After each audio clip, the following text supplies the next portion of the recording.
大家好啊！最近關於呢個教宗離世啦，同埋呢個新任教宗就登位啦，不如就講一下一部帶有一啲宗教色彩同教育觀念嘅美少女遊戲俾大家聽下啦，睇下大家有冇興趣去玩下。就事先聲明先，我個人就冇呢個宗教立場嘅，雖然我細個就讀呢個天主教學校啦，但我就冇呢個宗教信仰嘅，但我都唔會批評人哋嘅宗教信仰嘅，所以大家平常心去睇就得噶啦。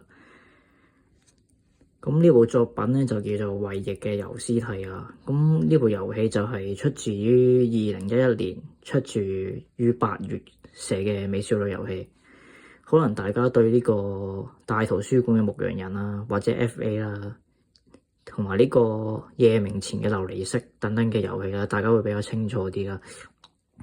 因為呢幾部作品都有出過電視動畫嘅。咁其實八月寫咧就喺宣傳上都做得唔錯嘅。咁佢其實自己都有圍內嘅一份粉絲咁樣啦。至於呢個遊戲劇情方面咧，就描述一個陸地已經受到污染啦，剩低啲人類咧只能喺一個浮空嘅城市度活落去啦，有啲似呢個哈爾嘅移動城堡咁樣啦，個背景咁一個屬於一個去到一個絕體絕命嘅關頭嘅終末故事咁樣啦。咁隨住你遊玩嘅過程咧，咁透過男主角啊嗰啲行動啦，就理解到成個城市係點樣運作啦。佢又分開階級去住嘅，最有錢咧就係住喺最上邊，最窮嗰啲就住喺最下邊。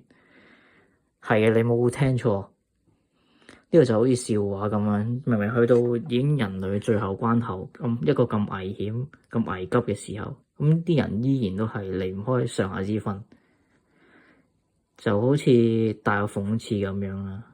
但係好似離唔開我哋嘅現實世界，好似都已經有啲現存嘅例子，我諗大家都有啲清楚。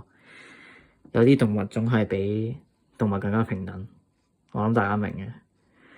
咁至於呢部遊戲最令我印象深刻嘅係啦，佢隨住呢個遊戲故事嘅發展啦、前進啦，咁成個浮空都市個城市啦出現咗崩塌啦。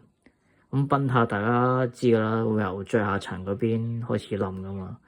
咁一大堆嘅窮人啦，就跟住崩塌一齊跌落咗無盡嘅深淵啦。咁死嘅死啊，傷嘅傷。再睇下嗰啲住喺最高層嗰啲人咁樣，一啲事都冇，亦都冇咩去援助咁樣。咁唔知大家對人性觀念係點樣睇嘅咧？咁呢部作品可能或者可以重新定義一啲你嘅睇法咁啦，可以明白清楚到呢個人與人去到咁嘅關頭，依然都係分唔開上下之分。唉。咁關於宗教方面啊，其實就有提到一段小故事，就係由於係咁樣一個背景故事啦，即係頭先講到係一個去到絕體絕命嘅時刻啦，去到末日咁樣噶嘛。咁有啲人就會相信呢個聖女咧可以為自己帶嚟安全啦。咁亦都有人認為聖女可能有咩法力可以保護佢哋啦。咁呢個係有啲常見嘅，就係類似去到一個絕望嘅時刻，你會揾啲嘢去轉移你嘅絕望感咁啦。但係呢個事實嘅真相咧，就係有一幕咧，關於個聖女嘅自白啊。佢話佢其實只不過係一個普通嘅人啦，冇法力嘅，但係就作為一個絕望，作為一班絕望嘅人嘅心靈寄託咁樣啦。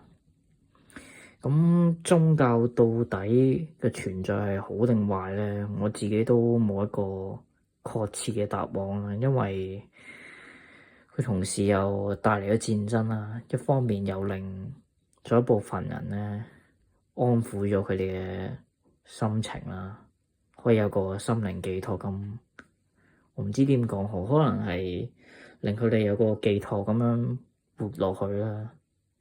如果冇咗信仰，可能對佢嚟講，可能真係隨時會選擇死亡都唔定。